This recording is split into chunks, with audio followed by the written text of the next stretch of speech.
Smoke signals from around the campfire.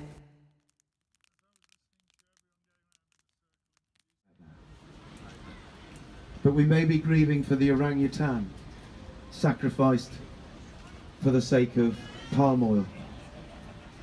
We may be grieving for the polar bear, sacrificed for the profits of fossil fuel companies. The giraffes, the lions, the elephants, the rhinos, sacrificed for human vanity.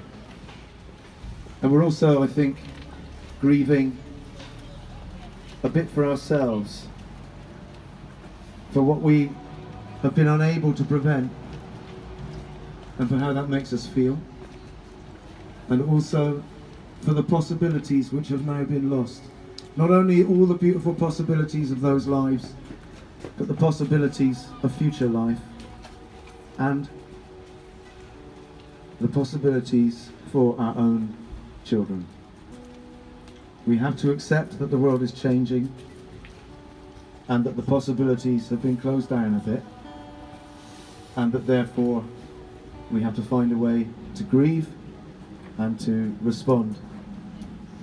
And we're just going to take a moment with a song to honour all those who've gone, all of them our friends and family, because without them we wouldn't be here, without all that web of life. So, after every funeral there's a wake, and I think we're all awake, and we need to awaken all our friends, all our colleagues, in every workplace, in every government department, all the people we meet at Christmas.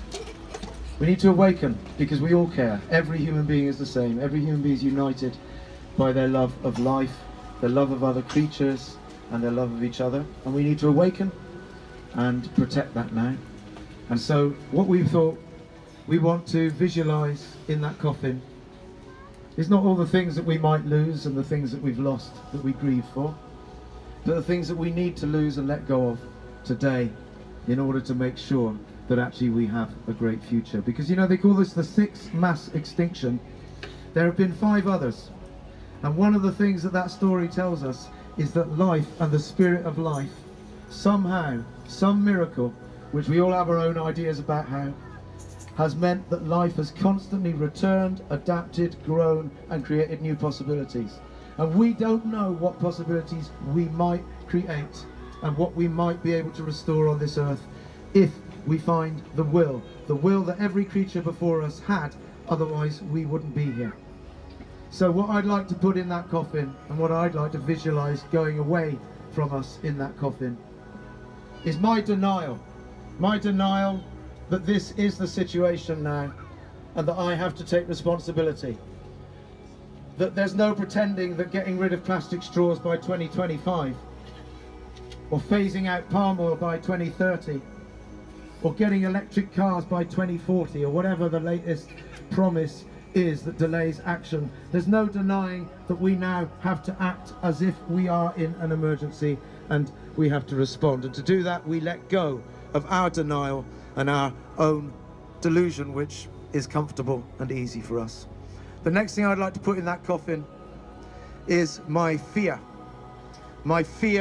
of how other people will see me when I talk about this. My fear of what power the state may bring to try and prevent me. You know, people have gone up from Frome today, up to London, who are again, as last weekend, risking arrest just to awaken the authorities to say, let's deal with this situation. And I want to put into there my hopelessness as well, because all of us have deep hope. We have to cry our tears. We can feel our anger and we can feel our fear for the future. But within that, as we all know, every time we go to a funeral, there is the memory of the glory of life, and the hope that we can find the courage in ourselves. So I'm going to ask you now, are we going to let go of our denial today? Yes! Are we going to let go of our fear today? Yes! Are we going to embrace our hope and our courage for the future today? Yes! Thank you. We are going under a banner called Extinction Rebellion, and so we are Extinction Rebellion. Who are we? Extinction Rebellion! I can't quite hear you. Who are we? Extinction Rebellion!